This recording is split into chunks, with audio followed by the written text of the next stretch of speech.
Cuaca ekstrim berupa angin kencang disertai hujan lebat yang melanda wilayah Kabupaten Gianyar mengakibatkan kerusakan fasilitas umum dan tempat ibadah.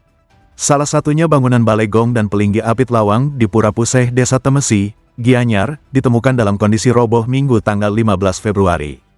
Merespons laporan masyarakat, jajaran Polsek Gianyar yang dipimpin oleh Pawas Aibtu Iwayan Juniarta bersama Babin Kamtipmas Desa Temesi, Aibtu Ngakan Gede Sukrayana, SH, segera turun ke lokasi untuk melakukan olah TKP dan pengamanan area.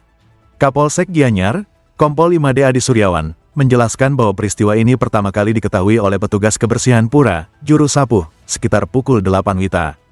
Saksi atas nama Inyoman Suoda saat hendak bersih-bersih di area Pura melihat Balai Gong berukuran 9 x 6 meter sudah dalam keadaan roboh.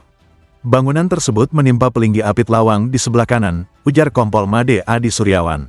Berdasarkan hasil pemantauan di lapangan, kerusakan diduga kuat terjadi akibat cuaca buruk yang melanda wilayah tersebut Sabtu tanggal 14 Februari pagi. Struktur bangunan tidak kuat menahan terpaan angin kencang dan debit air hujan yang tinggi. Pihak kepolisian mencatat tidak ada korban jiwa dalam peristiwa ini, namun kerugian material diperkirakan cukup besar. Total kerugian diestimasi mencapai 200 juta rupiah. Polsek Gianyar juga berkoordinasi dengan bidang rehabilitasi dan rekonstruksi BPBD Kabupaten Gianyar yang turut hadir meninjau lokasi bencana. Kapolsek Gianyar, Kompol 5D Adi Suryawan, menghimbau masyarakat agar tetap waspada mengingat cuaca yang tidak menentu belakangan ini. Kami meminta warga untuk berhati-hati, terutama di area bangunan tua atau pohon perindang yang rawan tumbang saat cuaca ekstrim.